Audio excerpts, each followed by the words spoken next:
She has alleged that when she was at this pageant, that Donald Trump sexually assaulted her, groped her after this beauty pageant in 1993, and then claims that he threatened her afterwards, warning bad things can happen to you if you speak out. She says a lot of the women who have made similar allegations, and then there were 28 of them we count, have made allegations against Donald Trump in this similar regard, have also received threats. So she says that she fears for her life a lot of the time for speaking out. I'm Joanna Coles, this is the Daily Beast podcast, and today we have a fascinating conversation for you. It's by our correspondent, Tom Latchem, who is the author of the Punch Up Substack newsletter. And this week he's written a 3-part series with the most alarming allegations against Donald Trump, brought by a former Miss Switzerland, a beauty pageant queen who ran into Donald Trump. Well, she was summoned to meet Donald Trump when he was running the pageant. And of course, Jeffrey Epstein was also involved. Anyway, it's a really fascinating story. Before we get to it, I just want to remind you the reason we can bring you these independent conversations is because we are independent media. We appreciate your support. We would love you to subscribe to this podcast wherever you get your podcasts, and you can become a friend of the Daily Beast, which has all sorts of tantalizing membership perks. So subscribe away, and now let's get into it with Tom Latchem. Tom, for those who haven't yet subscribed to Punch Up, and I'm sure by the end of this conversation they will have, what can they expect? What have you been writing about? Just explain it to people. Yeah, why haven't you subscribed? That's the big question I ask. We've been going for 3 months, 3 months now, and the ambition was, I've done everything in the media, but my more recent hat is being an investigative journalist and doing a punch up. I don't want to say gets in the weeds because that sounds boring, and it's not boring. The entire point is it isn't boring. It's called Punch Up for a reason, and the reason is we punch up to power, we punch up to authority, and we like a punch up. I am based in the UK. I'm trying to bring some of the skills that I learned as a tabloid journalist, which I have been for 20 years, on Fleet Street, the better qualities of those skills, rather than some of the nefarious ones, which I know that Fleet Street can be famed for. But those skills that are seen as the best in the world for rightfully, I think, but bringing it to an American audience and doing it for good and representing the people, the American taxpayer, who are getting ripped off by this government. Okay, so Tom, you've got a 3-part series on Punch Up on Substack this week. Why don't you explain what it's actually about? Because it's a riveting story. So we obviously want people to go and read it, so I'll try to be not give too much away, but we dropped the first one on Monday, and then the second part on Wednesday, and then the final part today on Friday. And it's an interview with a woman named Beatrice Keul, and she was a former Miss Europe runner-up, Miss Switzerland in the early 1990s, but also a banking executive. And she had a very brief foray into the world of Jeffrey Epstein, Donald Trump, and others in that world. As we know, Donald Trump used to put on beauty pageants. Mm-hmm. Well, he owned the Miss Universe contest, right? A lot of it was held in Donald Trump's the hotel in the plaza, and she's previously spoken out. Actually, she's one of 28 women who've made in the past. I think the tally is 28 who have made allegations of sexual assault against Donald Trump. He has denied all of them, but he has not sued any of them, which I find intriguing. So, Tom, what is it that Beatrice Keul is actually alleging? She was a former Miss Switzerland. She was a runner-up as Miss Europe. She met Donald Trump as part of the beauty pageant world. What is she alleging exactly?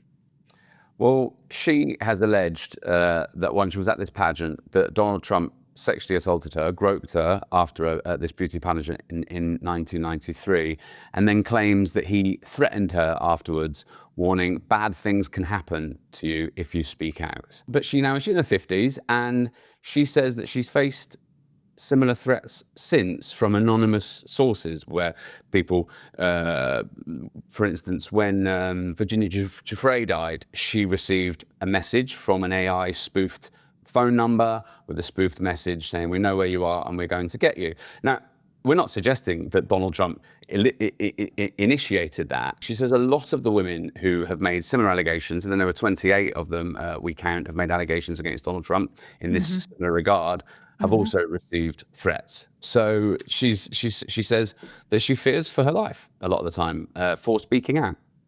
And what kind of an assault was it? And of course, the irony is you've been running the story this week, the very week that the Supreme Court threw out Donald Trump's accusations against E. Jean Carroll for having defamed him.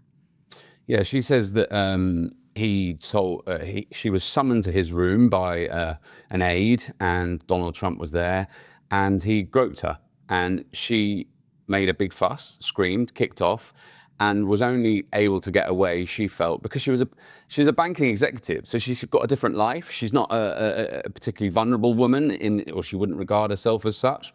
And so she says that in a different me or a different person might well have just not done anything, but she didn't. She made a fuss, kicked off, and then she claims, was told by him that you keep quiet about this, effectively, you keep quiet about this, or bad things will happen to you, and then said, the show must go on. So he says to her, the show must go on. So she alleges, groped her, sort of grabbed her. She fights him off because she's not looking to make a future as a beauty queen. This is something that she does in her spare time. She's actually a banking executive. So she fights him off. She's screaming. She's making a lot of fuss. And he goes, never mind, the show must go on. What did that signal to her? Well, it felt to her as though this wasn't the first time he'd done it. It was easy. It was an easy thing. It's like, well, show must go on, just as though this was not his first rodeo, so to speak. And when these allegations were first brought, Caroline Levitt said that they were fake allegations. So why is Beatrice Keul speaking out to you now? I mean, you've got a lot of detail here. Well, she has been heartened by Michael Wolff, for example, and feels that his evidence around Epstein has led to an empowerment among survivors like her of Jeffrey Epstein, Donald Trump, et cetera, and she feels that the more people that speak out, the more likely it is that it's going to elicit other people to speak out, and she feels like a dam will burst. There will come a point where a dam will burst. I admire her optimism. I hope that there are more answers for these people, but all we can do as reporters is report their stories and their testimonies and hope that it does do that. So, Tom, Beatrice said that she understood this was happening to other young women who were beauty pageant contestants too, right? Yes, she doesn't feel like she was the sole target of any of this, no. And she saw that contestants were picked out from one particular project called the American Dream Pageant, and they were moved on to private gatherings with men that they barely knew by Jeffrey Epstein, who at this point was one of Donald Trump's close friends. Yeah, she says that so she's a beauty pageant veteran. So she's been to plenty of beauty pageants that were reputable in the past. We would talk about Miss Schroyer, Miss Switzerland, et cetera. But she says nothing about this was normal. It wasn't a normal. And you talk about being picked out, going to private things. Even her own story about being asked to go to the suite with Donald Trump by an aide. Not normal.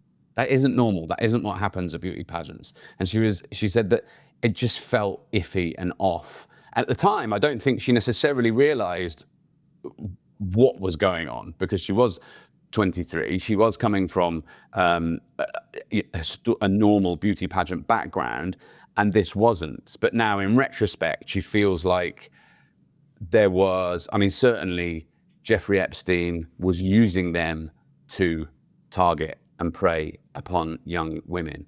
Whether or not Donald Trump knows, Donald Trump has denied any involvement in any of this. She alleges after she was groped, we're talking about that, you know, Donald Trump saying the show must go on, etc. One of the questions he asked her, she says, is, have you spoken to Jeffrey? By which, of course, she meant Jeffrey Epstein. It's not a common name. There was a time when most of us could agree on the basic facts. Now, one headline says one thing, another says the exact opposite, and somewhere in between, you're left wondering who to trust. That's why I like ground news. Instead of telling you what to think, it lets you compare how the same story is covered across the political spectrum. Take a recent story I've been following, haven't we all? Donald Trump's plans to renovate the Lincoln Memorial reflecting pool. On ground news, I can instantly compare how different outlets are covering the same story. It tracks which outlets are reporting on what stories, which angles are being emphasized, and just as importantly, which stories might be getting ignored altogether. Ground news features a helpful bias bar that highlights a publication's political lean, ownership and reliability ratings, giving you the context that is so often missing from today's news feeds. If you're tired of outrage, algorithms and endless confusion, Ground News offers a smarter way to stay informed. Go to ground.news/beast for a better way to stay informed. That's ground.news/beast. Subscribe for 40% off the Vantage plan for unlimited access to world news coverage through my link. Do you think that Jeffrey Epstein was trying to recruit her, as he had done Ghislaine Maxwell, to his network? Yes, she said she felt like she was prey to Jeffrey Epstein, fresh meat. These girls are fresh meat, prey. They're the sort of words that Beatrice used, pretty incendiary words, but words that that she genuinely believes were applied to her. So, what did Beatrice tell you about Jeffrey Epstein? What did she say about him? Well, she said that he'd introduced himself backstage at that beauty contest in New York as, quotes, Don's best friend. And then she says that he invited her to a party at Trump's Mar-a-Lago resort and promised, I'll take care of you. I mean, she thought he was gross. She thought Jeffrey Epstein was absolutely gross. Not interested in the slightest in him. She said he was a complete chancer. He felt like he was a bluffer. And everything he said was a bluff. Because she's from a world in which, people, I suppose in banking as well, people say bold things and don't mean it. So she's like, I know what a bluffer is. I can tell what a bluffer. He's saying he can do this for me, do that for me, do that for me. And it was just a sales patter to get me to his parties. And she said I was having none of it. So in today's Substack, you make an astonishing allegation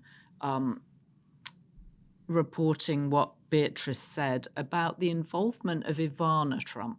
Can you tell us a little bit more about that? I mean, obviously, we want people to go and read it in context in the Substack, but this was an allegation that I hadn't come across before. No. So Ivana's from Eastern Europe, of course, originally. She's from Czechoslovakia. And Ivana Trump, of course, we should just remind people, is Donald Trump's first wife. Yes, and she is dead, so she can't defend herself, and that's important to say as well. But she was from Czechoslovakia, and a lot of the women who were trafficked were from Eastern Europe and around the world. They weren't just American, young American women, many of the complainants. And she says that Ivana had a role. And I won't say much more than that because I would like to go and read the story, but the story is pretty explosive, and I think it's worth a read. And it's interesting how women have a role in the recruiting of other women. And Beatrice felt that Jeffrey Epstein might be trying to recruit her, perhaps, for that. I mean, she wouldn't know at this point the extent of his network, but she felt there was something more to him than just, I'll look after you at a party. Yeah, she felt it was weird, right? But she's 23. She has no experience of anything like this before, but she's not stupid. She's not daft. And then as time went by and more of this stuff starts coming out, I mean, she won't have known who Jeffrey Epstein is. I mean, he's not exactly a high-profile figure, is he? He's just a bloke in a badly dressed bloke that says he's Donald Trump's best friend. You'd be like, I don't know who this guy is. But when time comes out and then you see, and survivors start coming forward, and obviously Michael Wolff's work, etc., she's like, hang about. Yes, okay, that makes complete sense, and it brings it into clarity. And she now is working with other survivors as well. They all talk to one another and discuss the many overlaps and similarities in their testimonies and stories. And often, when people are building, when police are building cases, it's very, very difficult to build these cases, right, against people when it comes to sexual assaults, because they are innately private. But so what they tend to do is they look at patterns. And so she is talking to these people, and she's seeing these patterns now 30 years ago. But now they obviously have a huge resonance and she's really keen to stress in a large part because of Michael Wolff's tapes and Michael Wolff's work. So that's why she thinks more and more people are beginning to speak out, because they're being believed now. And you see the E. Jean Carroll stuff that we were talking about earlier. People feel like they're more likely to be believed now. But whether or not they think that it's worth the risk that they might get threatened, for instance, if, as she says, she has been regularly through these dodgy phone calls for the last year or so, the most recent being about a month ago, whether they'll think it's worth doing so is another matter, and that would obviously be a great shame. So what else is Beatrice planning to do with this, Tom? I mean, she came out 2 years ago and talked about it. She's talked to you. What else does she want to do to get the story out there and to keep the pressure on the authorities to do something? Well, she's writing a book, which is with her lawyers now, in which I believe, as I understand it, she will go further than she has with what she has with us. What that is, I'll leave that to her. That's her story to tell.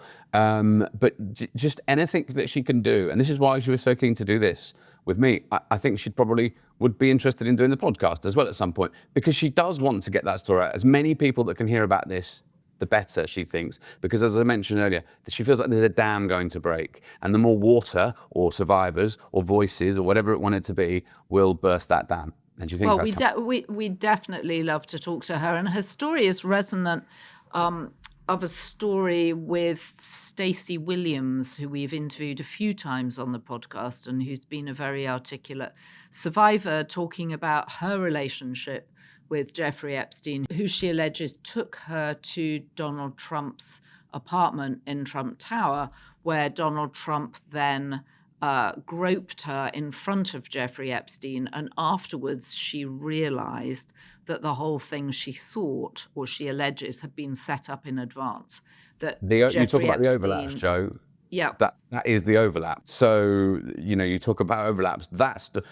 Take Jeffrey Epstein out of that story. That story is almost exactly the same.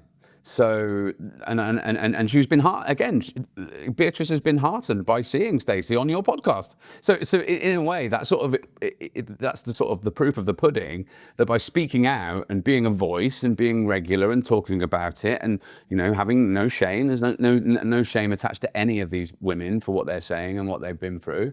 That more will feel heartened to come out, or someone will hear something and they'll go, it'll spark another thought. Because of course, Beatrice Keul her thought was sparked by Michael Wolff's story 2 years ago. So it's all just these little interconnecting parts, and just becomes a sort of groundswell that will hopefully lead to, well, what does she want? Justice for everybody. And interesting to be living in Switzerland and watching the story from 4,000 miles away. Yes, but still doesn't feel safe, which is fascinating, I think.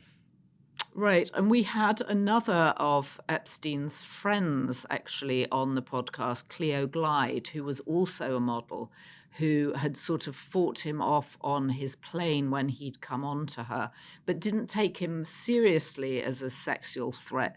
So spent a lot of time tooling around with him, enjoyed the fact that he had access to important people. She enjoyed sort of being in that power circle of his while remaining eyes open as to the kind of guy he was. And then he also took her to Donald Trump's apartment where he wanted her to dress as a nurse. And in fact, he took another of her friends. So the two of them trotted down Fifth Avenue, each of them on Jeffrey Epstein's arms to Trump's apartment. So again, another synergy with the story that Beatrice Keul is telling. And it all, doesn't it seem to be, like, to be honest, like many things that we might even talk about in a minute, about the other things I'm doing with Punch Up, so much of it relates to money, doesn't it? You know, it's people are attracted to wealth, they're attracted to money, they're attracted to power, and it makes people act in ways that they might not otherwise. So, Tom, what else can we expect to see from Punch Up this week? You had another story here about who is Richard Lance Schroyer. Please tell us. He's your new ICE director, ladies and gentlemen. He is the latest pick to replace Todd Lyons, who left at the end of May. So a lot of the stuff that you'll see on Punch Up, I do plenty on the White House, on Donald Trump, but a lot of things that I do are related to DHS. So yeah, this guy Schroyer was announced by Donald Trump on Saturday, I think, last Saturday. And so I immediately hit my contacts and said, who is this guy? And everybody said, yeah, we don't know either. It turns out he's Mark Wayne Mullin's old mate. He used to be on his personal security detail in Oklahoma. And in fact, was so close that Mark Wayne Mullin would invite him in for dinner, I found. So that's just a very small vignette inside a much greater article that I've written. But the biggest and most interesting part of the article that I've written details the sort of power plays that are going on inside the White House, is that it had blindsided, and that is a quote from a source, but this is multiple sources have told me, it had blindsided both Tom Homan, who is Donald Trump's border czar, but more than that, and more intriguingly than that, also it had blindsided Stephen Miller, who is his deputy chief of staff and immigration lead. Now, if that's true, my sources say that is very much giving the distinct impression that Stephen Miller is being, quotes, boxed out of the White House. So this is Mark Wayne Mullin's friend from Oklahoma, who, it should be said, does have a law enforcement background because he was a former highwayman. Yeah, but no, he's got no management experience. He's never managed a massive budget like this. You know, you're talking like tens of millions of dollars in budget. They've got 32,000 staff. So, you know, this is a complete other level. And all my sources say that senior officials, on the ground agents are livid that this guy is coming in to manage them. And he's a former highway patrolman.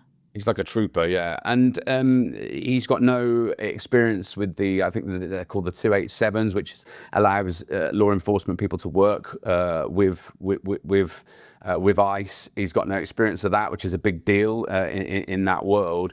And it's causing mutiny inside DHS. And actually, not only that, the prediction is that it will cause a mass exodus. People will quit ICE from throughout, from top to bottom, because of it, because they think that he's going to make them look like idiots. Well, they can't look more like idiots than Greg Bovino made them look in Minneapolis. No. Well, we'll be watching Schroyer as he progresses in the job, Richard Lance Schroyer. It does suggest that Stephen Miller's power is on the wane inside the White House. And that's one to watch. Tom, that will definitely be one to watch. Thank you so much for joining us. And again, we're just referring people to your Substack, Punch Up. It's full of details. No one, as you have pointed out, no one has contacts like you do inside the Department of Homeland Security. We thank you for your reporting, and we look forward to tracking the new head of ICE, Richard Lance Schroyer. Me too. Well, I, for one, am very curious to know what else Beatrice Keul has to say, and I really recommend Tom Latchem's 3-part series on Substack. We're going to flash up a QR code so you can subscribe to it from here. And, of course, more of Tom's reporting on Richard Lance Schroyer, the former highway patrolman now in charge of ICE. If you have been, thank you for joining us. Don't forget to subscribe to The Daily Beast, become a friend of The Daily Beast, and you can join me in thanking our esteemed production team, Ryan Murray, John Romero, Rachel Passer, Heather Passaro and Neil Rosenhaus. So the good news is we have so many B-Beast tier members now. There are too many names to read out, and we really appreciate your support.